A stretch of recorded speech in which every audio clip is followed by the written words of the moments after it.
Real quick guys, before this video gets started, I wanted to remind you that I did end up creating my own clothing brand called Fifth Please Supply. It's just a way for you guys to support the channel in a different way if you choose to do so. If you want to learn more about the message, the motto, the story behind Fifth Please Supply, I made a video down below. It will be linked in the description. Also, a link to the website will also be down in the description as well. We only have one tee currently, and it is in limited supply because I just wanted to gauge interest, see if you guys would be interested in stuff like that, so on and so forth. I will say the website is very much so bare bones, and I hope it does work. I made it myself. I did all the research. Everything is myself. So this is going to be a learning experience for all of us. The shirt on the website is this one right here. We have a nice simple design on the top left chest region. So this is the front of the shirt. This is the back side of the t-shirt. The same logo, just as a bigger back piece. And the only reason I am not currently wearing that right now is because I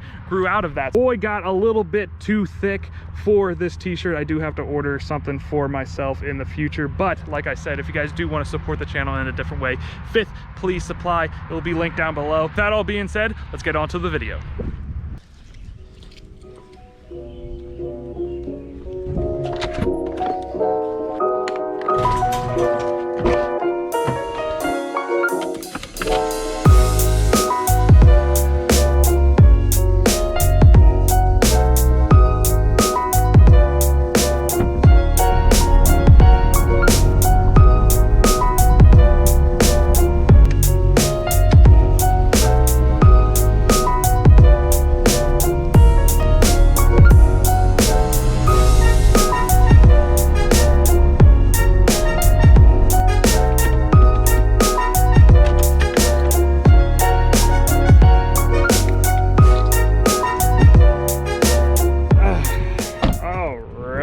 What is going on, guys? I am back here with another video, and today we're going to be taking a closer look at my 1995 Toyota Celsior that is quite literally in mint condition. To start off, like I said, this is my 1995 Toyota Celsior, and it has 16,000 original miles. That is right, 16,000. So you can pretty much assume that this car is absolutely flawless. Starting off under the hood, the power plant behind this behemoth of a car is the good old 1UZ FE engine, and you can see right in front of me that this engine bay is very, very clean. It is untouched, unmolested. It is just absolutely immaculate. I do got a little bit of dirt up here, but that's besides the point. This engine bay is absolutely clean as all heck. Also, something stupid that most people might not find interesting, but this is an actual wheel. This isn't a hubcap. It's not covering anything. It's a genuine factory wheel. Also, since we are down here, I don't know if you guys are going to be able to see that too well. This car actually has factory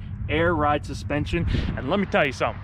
This thing rides like a cloud. It is so smooth. It is so luxurious. I don't know why that is so surprising to me. I think I get this type of quality, especially from a 1995. I also don't know very much about these cars, so there might be more that I'm missing, and there are probably people out there who know a lot about these cars, more than I do, and are probably screaming at the screen right now, but I genuinely don't know much about these cars. Another interesting fact about the exterior of this car, the color of this vehicle, it's not actually black.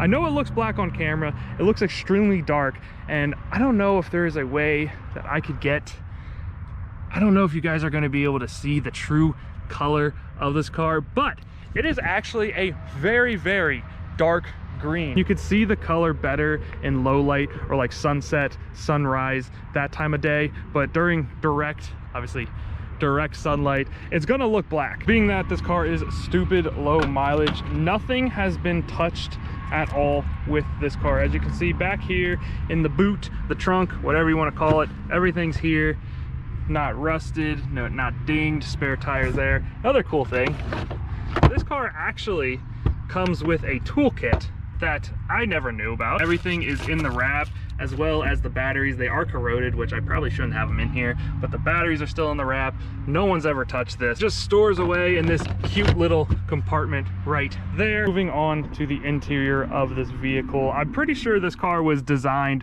for the rear sitting passengers. It was meant to get driven in, not driven, if that makes any sense. We have a beautiful cloth, I think this is cloth cloth interior, factory doilies, which I've gotten mixed opinions on these doilies.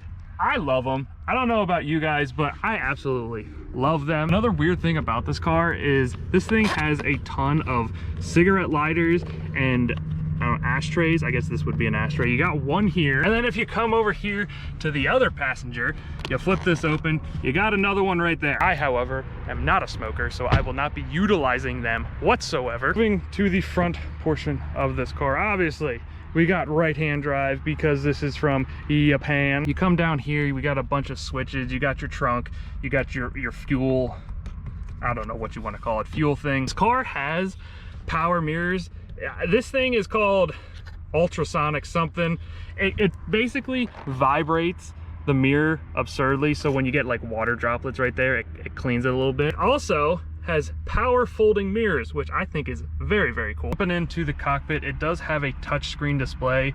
It pretty much is all in Japanese, so I really don't use it too much. I've been utilizing the cassette with a Bluetooth cassette. Is the only way I can get any sort of music in this vehicle. Down here towards the gear selector, we have different modes for, I guess, gearing or shifting, something like that. You got normal or you got power, which I don't know the difference, but also you have normal height or you have high height for the air ride suspension. Pop this open, and yes, I do have change in there, but you also have another cigarette lighter. To the left of the steering wheel, we also have an air purifier. I genuinely don't know what this does, but it does work. I felt the breeze in the cabin when this is on. And also this pole, it's in the front corner.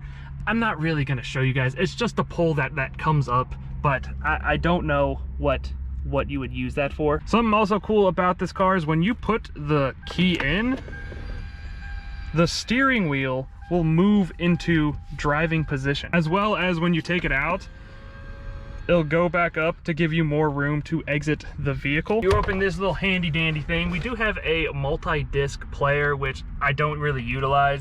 The disc thing is still in the factory packaging. Another cool feature that I figured out is you can also adjust the height of the seat belt. I don't know why you would want to do that, but you can. This car also hides the wipers, as you can see right here. They kind of sit below the hood currently, but if I turn them on, you can see they're working right now. You can see at the resting position right here, but if I turn them off, they go and they hide behind the hood. This car is also equipped with power seats. The headrest can go up and down, obviously forward and back and tilting. And then I also have lumbar support. All in all, this car has a lot more features than I was expecting to come from a 1995. Like I said, I'm sure there are people out there who know a lot more about these cars than I do, like what type of package this car actually has, so on and so forth. But I genuinely had no idea what I was getting myself into. I just liked the car. I liked that it was JDM. It was super clean, and I got it for, I think, a pretty good price. That all being said, ladies and gentlemen, that is going to effectively end today's video. I try to make it quick. I try to make it precise. I try to make it as informational as possible, and I'm not sure if I got the job done, but I sure hope so. So with that all being said, I'm going to end today's video. Hope you guys enjoyed it. Obviously, if you did, make sure you leave it a thumbs up. If you guys are new to my channel, make sure you subscribe, and I'll see y'all in the next upload.